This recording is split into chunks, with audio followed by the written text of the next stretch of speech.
Welcome to Stuff You Missed in History Class from HowStuffWorks.com.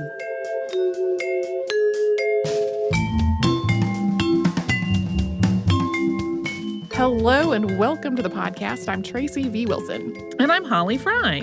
At this point, I think most of our listeners have probably heard that we launched a new podcast in July called This Day in History Class.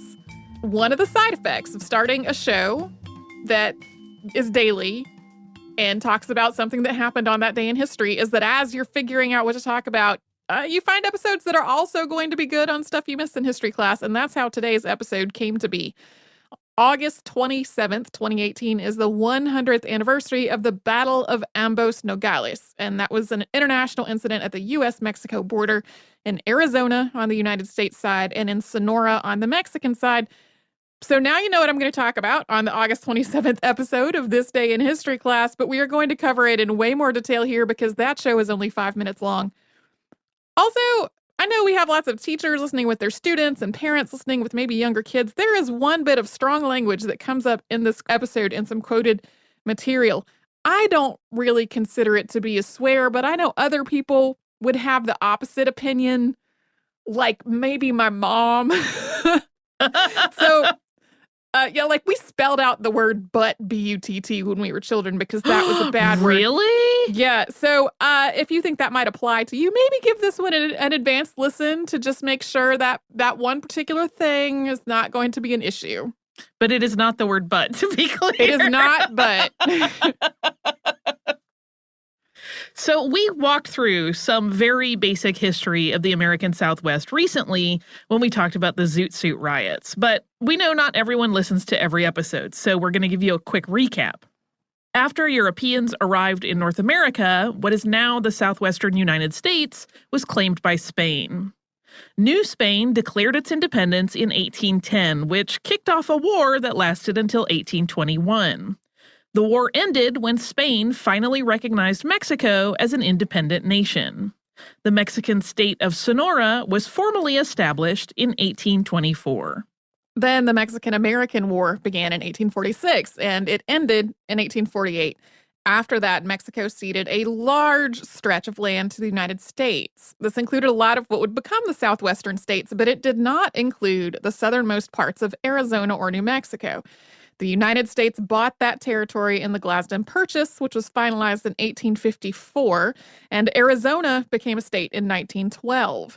So obviously, a super quick recap that is hundreds of years of history in 2 paragraphs. Condensed. Not even including anything about the indigenous people who were already living there. So 2 cities, both named Nogales, were established, one on each side of the border after the Gadsden Purchase, but before Arizona's statehood. The name Nogales is derived from the Spanish word for walnut, and collectively the 2 cities are called Ambos Nogales, or both Nogales. These cities were established after a railroad was planned that would connect Mexico and the United States, running from Tucson almost due south to Guaymas on the Gulf of California. On the U.S. side, Jacob and Isaac Isaacson established a trading post at the border along the proposed train route in 1880. At first, they called it Isaacson, but they changed the name to Nogales on June 4th, 1883. On the Mexican side, the Mexican government authorized the establishment of a customs office at the border along the same train route on August 2nd of 1880. That train line was finished in 1882. Soon, Ambos Nogales was the most important border crossing between Arizona and Sonora. Its population grew quickly, and by the late 19-teens, there were nearly 4,000 people living on the Sonora side, and a little more than 5,000 people living in Arizona. These 2 cities were divided only by a broad boulevard that was called International Street. There were only 2 visible signs that International Street was really an international border. One was Boundary Monument 122. This was an obelisk. It still stands today. It marks the exact position of the border, and that replaced an earlier marker that had fallen apart in 1893. The other clue was this wide expanse of empty territory on either side of the line. Mexico had built Nogales, Sonora, with buildings that were at least 50 feet or 15 meters away from the border. Buildings in Nogales, Arizona were initially built a lot closer. But in the 1890s, by presidential proclamation, everything that was within 60 feet or 18 meters of the line was torn down. This was an attempt to curb smuggling, basically with the idea that without a bunch of buildings to hide in between, it would be harder to smuggle. Did not actually do much to deter smuggling. For the first decades of the city's histories, it was really easy to cross from one Nogales to another. You just walked across the street. That wide expanse of empty land was also a popular place for both Mexican and American children to play. Even though these were two cities, one in the U.S. and the other in Mexico, they functioned more like one binational community that happened to straddle an international border. Citizens of one country often had families, jobs, or property on the other. This pretty much open border in Ambos Nogales became increasingly guarded starting around 1910, at the beginning of the Mexican Revolution. The Mexican Revolution was a long and extremely complicated conflict that involved numerous revolutionary factions. It led to millions of deaths. Violence associated with the revolution also threatened American cities all along the border with Mexico, including Nogales, Arizona. Mexican border cities like Nogales, Sonora also became particularly important during the revolution because controlling them made it easier for revolutionaries to cross into the United States to purchase weapons and supplies. In 1913, constitutionalist forces lay siege to Nogales, Sonora, which meant that the Mexican Revolution was being fought literally across the street from an American city. After several days of fighting, in which several American soldiers and civilians were wounded by stray gunfire, the federal forces in Nogales, Sonora crossed the border and surrendered to the Americans. The violence continued in the area into 1915 during Pancho Villa's campaign in northern Mexico, and this led to troops from the United States Army being deployed all over the border to try to protect Americans against the possible spillover of violence from Mexico. During Villa's campaign, the governor of Sonora also put up a barbed wire fence through Nogales to act as a deterrent, but that was taken down after just a few months. Although Pancho Villa's men didn't ultimately invade Nogales, Arizona, there was a lot of tension between Mexicans and Americans as his campaign was going on. There were understandable fears and frustrations stemming from being right across the border from an ongoing revolution for 5 solid years. But these tensions were also fueled by racism. This erupted into a riot in August of 1915 when a white mob in Arizona tried to force Mexicans across the border into Sonora. And then on March 9th, 1916, Pancho Villa attacked Columbus, New Mexico. Although Ambos Nogales wasn't directly involved in this, the attack nearly took the United States and Mexico to war, and it made things even more tense in numerous American cities near the border. This was one of the factors in the Bisbee deportation, which we talked about earlier this year. After the attack on Columbus, the United States mounted what was known as the Punitive Expedition to try to hunt down Pancho Villa. The National Guard units were sent to cities all over the border, including Nogales, to guard them from potential attack. Meanwhile, World War I started in 1914, and in early 1917, a telegram from German Foreign Secretary Arthur Zimmermann was intercepted and decoded. In this telegram, Germany pledged to return Arizona, New Mexico, and Texas to Mexico if Mexico joined the war and fought against the United States. So after nearly a decade of ongoing threats stemming from the Mexican Revolution, Americans were now also afraid that Mexico was going to go from being neutral in the war to actively fighting against the United States, even though the fact that there was still a revolution going on, and it had been going on for years, made that pretty unlikely. The Zimmermann telegram was a major factor in the United States' decision to finally enter World War I in April of 1917. And when that happened, the National Guard troops that had been stationed along the U.S. Mexico border were called up to federal service. Replacing them in Nogales were the U.S. Army's 35th Infantry and 10th Cavalry Regiments.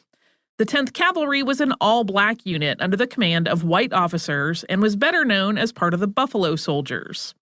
As in other cities on the border, a rifle club was also established in Nogales, which was meant to act as a civilian fighting force if one was needed. On January 18th, 1918, a German agent named Lothar Witzke was apprehended in Nogales, Sonora. He had an encrypted letter on his person that was addressed to the German ambassador in Mexico City. It read in part, quote, "Strictly secret. The bearer of this is a subject of the German Empire who travels as a Russian under the name of Pablo Vabursky. He is a German secret agent. Please furnish him on request protection and assistance. Also advance him on demand up to 1,000 pesos of Mexican gold and send his code telegrams to this embassy as official consular dispatches." It was signed von Eckardt. That was Heinrich von Eckardt, German foreign minister, who was also the recipient of the Zimmermann telegram. Witzke was tried in August of 1918 and sentenced to death. His sentence was commuted to life in prison after the end of the war, and he was later pardoned. All of this led to increasingly higher border security in Nogales, which we will talk about after a quick sponsor break.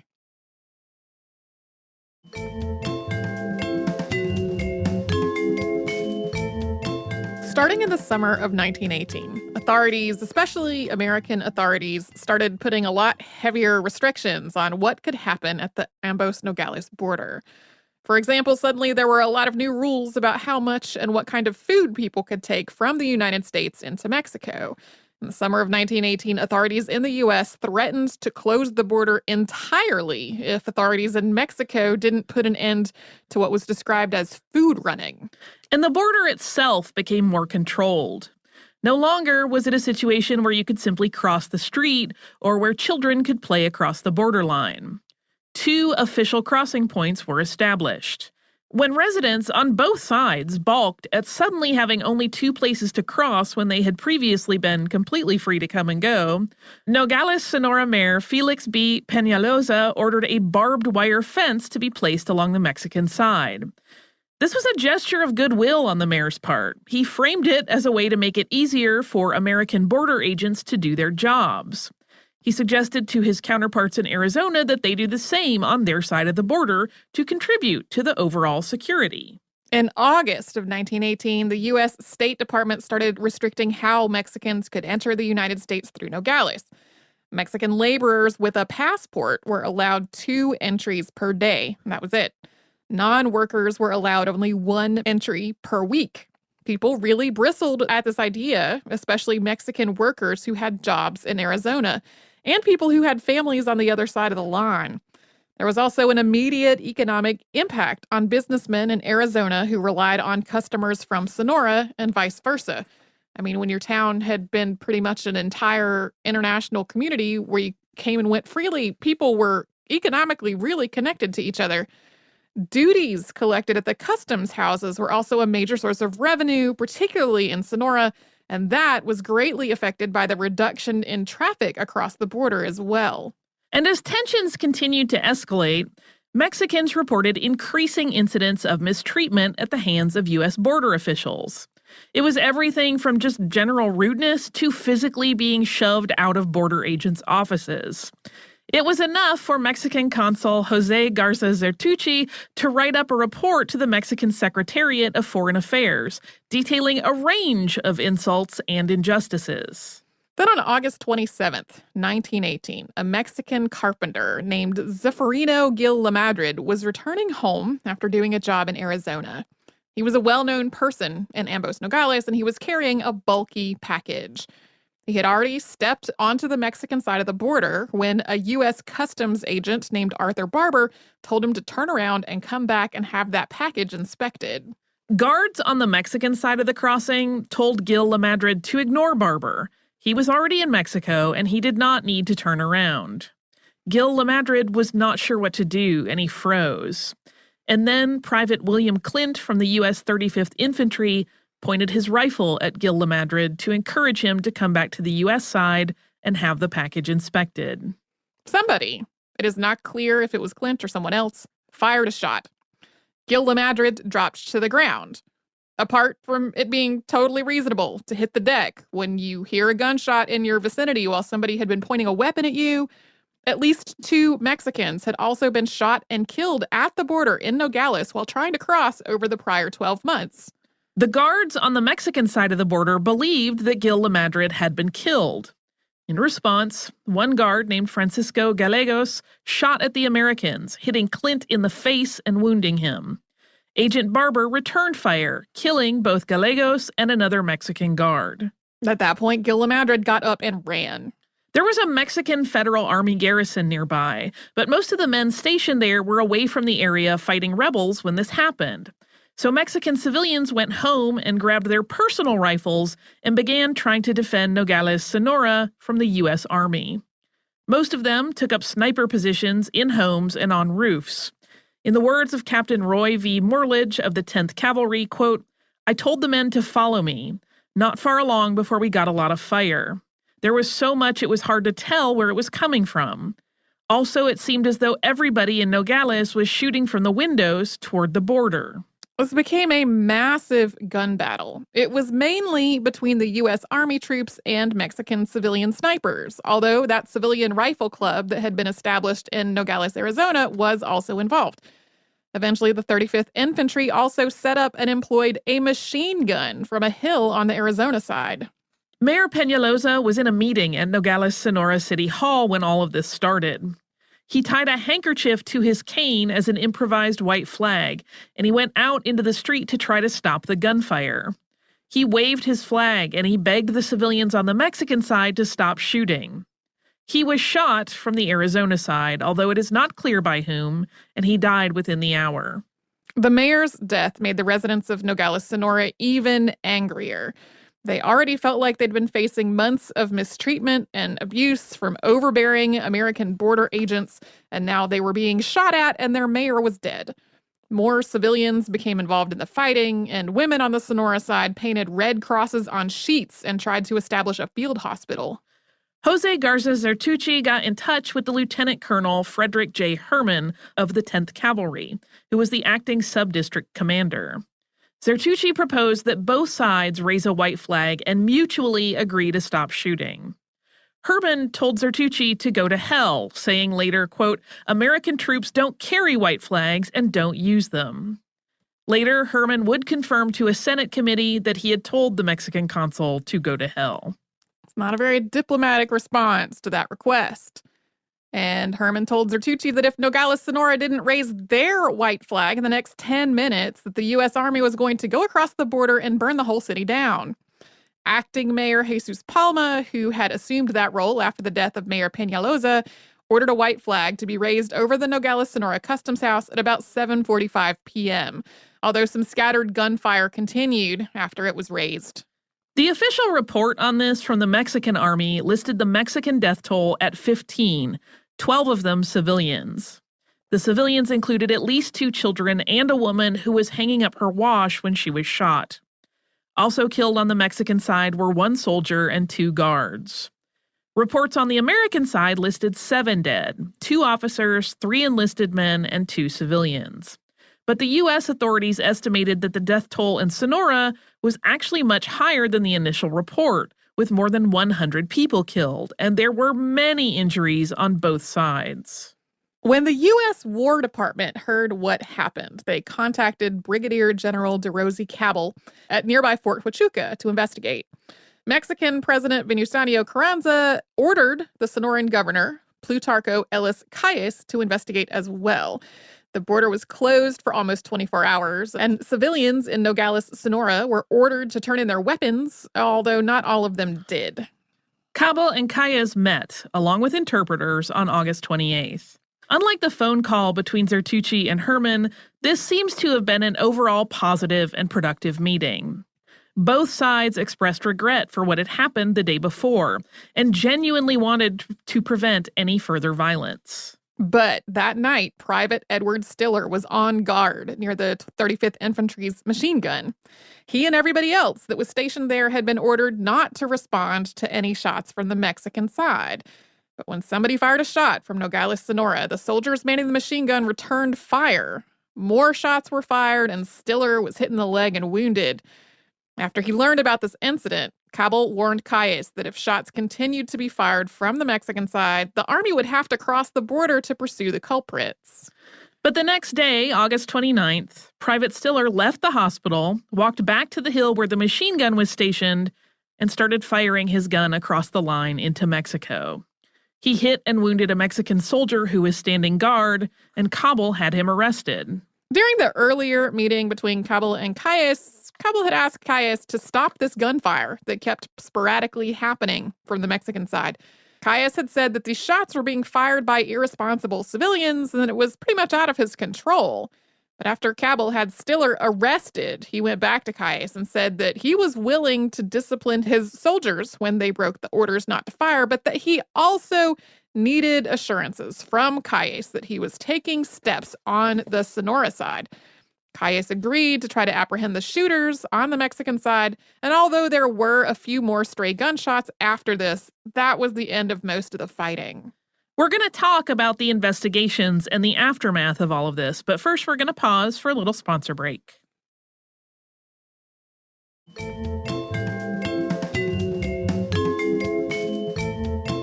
After the Battle of Ambos Nogales, authorities on both sides of the border tried to pinpoint and address the issues that had contributed to the incident in the first place. Cabell conducted an investigation of the customs procedures on the Arizona side of the border, and his ultimate conclusion was that the root cause of this incident was resentment from the ongoing mistreatment of Mexicans who were trying to cross the border. As a result, one U.S. border officer was fired for improper conduct because of his ongoing mistreatment of Mexicans when they were trying to cross. The investigation cited, quote, frequent cases of insolence and overbearing conduct. Then Lieutenant Colonel Herman was also demoted and transferred out of Nogales. Authorities in both Sonora and Arizona also changed how the border agents, the guards, other servicemen at the border were armed. They started carrying sidearms and sometimes clubs instead of rifles to try to diffuse some of the tension. The barbed wire fence that had been placed along the border leading up to this was intended to be temporary, and at this point, there were some other temporary fences along the border as well. Most of them were put up because of security fears due to the Mexican Revolution and World War I, but in a couple of cases, it was to try to keep livestock from crossing the border. But after the events of August 27, 1917, Cabell recommended that the fence in Nogales be lengthened and made permanent, and this became the first permanent barrier at the U.S. Mexico border. After the end of the war, Senator Albert Fall of New Mexico called for congressional hearings into various issues at the U.S. Mexico border. A number of businesses and political leaders really wanted the United States to intervene in Mexico, mostly to try to protect business and financial interests that were being affected by the Mexican Revolution. In Fall's case, this was interest in an oil company. The hearings were meant to try to convince President Woodrow Wilson to invade Mexico. The Battle of Ambos Nogales was a big part of these hearings. And while they didn't entice President Woodrow Wilson to invade Mexico, they did influence how Americans understood what had happened at Nogales for decades. Fred Herman, now a captain, gave testimony at these hearings that was at various points dishonest and disingenuous, but which continued to be repeated as fact for decades. He claimed that in the days leading up to the Battle of Ambos Nogales, he had received intelligence reports of strange, well-supplied Mexicans and unfamiliar white men in Nogales, Sonora. He said that he believed, based on these reports, that Nogales, Sonora had been infiltrated by German agents and was preparing an attack. Herman also claimed that he had received an anonymous letter from someone claiming he was a former major in Pancho Villa's army who had grown disillusioned and disgusted with Villa and the brutalities of his fighting force. The letter claimed that there would be an attack on Nogales, Arizona by a Mexican force with German support around August 25th. But it doesn't appear that there's a copy of that intelligence report or the letter anywhere. There was no mention of either of them in Cabell's investigation into the incident. And on top of that, Herman also described what happened on August 27th in a way that was variously just not right. He said that most of the people who were fighting in Sonora were soldiers when most of them were really civilians. He also said that the mayor, who had been shot literally while waving a white flag, had a rifle in his hands at the time. When I say that these things are still repeated as fact, like when I was doing research for this podcast, I had a lot of them written down as fact in my notes as I was reading articles about them. And then I was like, but whatever happened with that, the whole German thing? Like that why didn't that ever come up in any of this resolution part? And it's because it doesn't appear that anybody said anything about that until these congressional hearings that were way after the fact. So there's suspicion that like none of that ever even really happened in terms of getting a letter and these intelligence reports. The fence that was erected in 1918 was made of barbed wire. It was later replaced with chain link and then with large pieces of corrugated steel. The current barrier was placed in 2011, and it cost nearly $12 million. It's between 18 and 30 feet tall. That's between 5.5 and 9 meters. And it's made of steel tubes reinforced with concrete with 4-inch or 10-centimeter gaps in between. This design was meant to allow law enforcement and Border Patrol to see what was happening on the other side of the wall, but it also had the side effect of allowing family members and friends who lived on opposite sides of the wall to see and talk to one another. In addition to places for people to cross the border, the wall also has a port for livestock. Especially on the Sonora side, there's a lot of artwork along the wall. Some of it's formally sanctioned art installations and some of it's graffiti. A lot of it is expressing objection to the wall and to the policies that led it to still be there. There is still a lot of traffic between Sonora and Arizona, although that has waned as the border has become increasingly militarized, a process that started in the 1980s and 90s. But the two cities still have a lot of overlap, with many residents having friends and family on the other side of the border. Nogales, Arizona is much smaller. It's about 20,000 people compared to Nogales, Sonora's 250,000. Interestingly, both cities have the same surface and groundwater sources, and the wastewater for both is treated at the Nogales International Wastewater Treatment Plant in Rio Rico, Arizona. The Battle of Ambos Nogales is commemorated more on the Sonora side than on the Arizona side, including a ballad that was written at the time and is still sung today. There's also a memorial to the defenders of Nogales, Sonora in the Mexican Customs House there, which lists the names of the confirmed dead. So the permanent wall through Ambos Nogales was erected after a violent cross-border conflict with the intent that it would prevent something similar in the future. And officials have increasingly relied on it as a physical barrier to stop illegal border crossings by everyone from immigrants to drug and weapons smugglers. But it hasn't really stopped any of that. In spite of having been designed to deter climbing, people still climb over it daily, sometimes carrying all kinds of contraband. Yeah, every article that you read about this wall today is like, and there are still people climbing over it all the time. Also, on October 10th, 2012, unarmed 16-year-old Jose Antonio Elena Rodriguez was shot 10 times in the back, 4 blocks from his home in Nogales, Sonora, by U.S. Border Patrol agent Lonnie Schwartz. Schwartz fired 16 times from the United States into Mexico, and he said that he was acting in self-defense. Agents were in the middle of pursuing 2 people who were climbing over the fence with bundles of marijuana, and agents reported that Rodriguez and other people on the Mexican side were throwing rocks at them to try to distract them in their pursuit. There is some security footage, though, that raises doubts about that accusation, and Rodriguez's family has maintained that he was not the type of kid to throw rocks at a Border Patrol officer. Schwartz was indicted years later, and he was found not guilty of second-degree murder in April of 2018. The jury was not able to reach a verdict, and 2 lesser manslaughter charges in the case. As a final note, Ambos Nogales is not the only binational community in the immediate vicinity. About 60 miles, that's about 97 kilometers, to the west is Tohono O'odham Nation. The tribal headquarters is in Sells, Arizona, but about 2,000 tribal members live in Sonora. This has its own complexities, but the border through the Tohono O'odham Nation has, at least for the past century, been much more open than the border through Ambos Nogales. Obviously, the nation is working to change that. The nation being the United States, not the Tohono O'odham Nation. Before we get to listener mail, we have something on a much, much lighter note to talk about, which is that we have a new store. Yeah! Where listeners can come and check out t-shirts and what else? Other goodies. There are notebooks and things like phone cases and all kinds of fun stuff that you can get at our TeePublic store. It is at teepublic.com/stuffymissedinhistoryclass. And I know we have some particular favorite shirt designs in there. We have a shirt that says, "Look at the babies," from our Virginia AppGuard episode, which is the thing that people still tweet at us whenever Virginia AppGuard comes up in the news for some reason. And if you are, like me, a little bit more of a 10-year-old, there is a really fun shirt design based on our long ago Automata episode that features Wilkinson's famous pooping duck, which was a robot.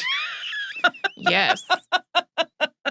So yeah, you can check those out. And as well as like there is a fun design that's just our standard show logo and lots of other fun stuff and adding more all the time. So you can check that out, get fun stuff. I really, really can say without hesitation, I have probably in the 3 digits of TeePublic shirts that I have acquired over the years. I love them. They last beautifully and I wear them all the time. So hopefully you guys will enjoy them as well.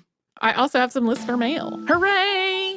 This listener mail is from Leah. Leah actually sent us a couple of weeks ago, and at this point, it's going to be many more weeks before this episode even comes out because we are getting ahead of things to prepare for our upcoming tour. Leah says, "Hello, Holly and Tracy. I'm writing in as a longtime listener of the show who, like many others, greatly appreciates how much you've both improved my commute and many road trips. I wanted to reach out because your episode about the poet Edna St. Vincent Millay was one of my favorites.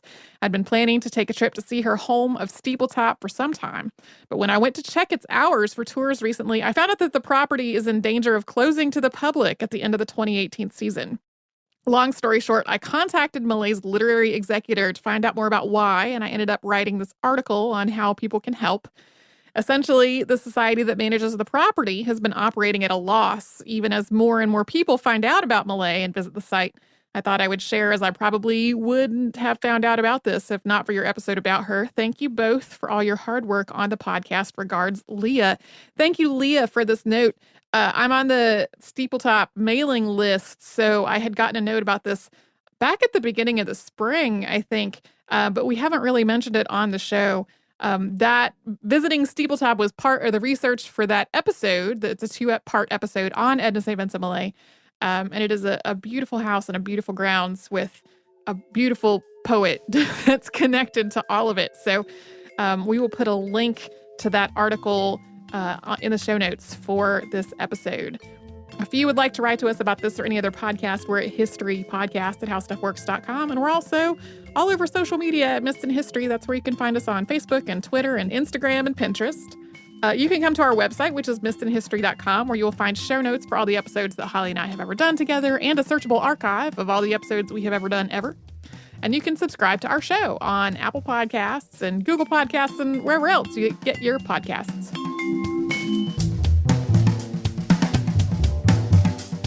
For more on this and thousands of other topics, visit howstuffworks.com.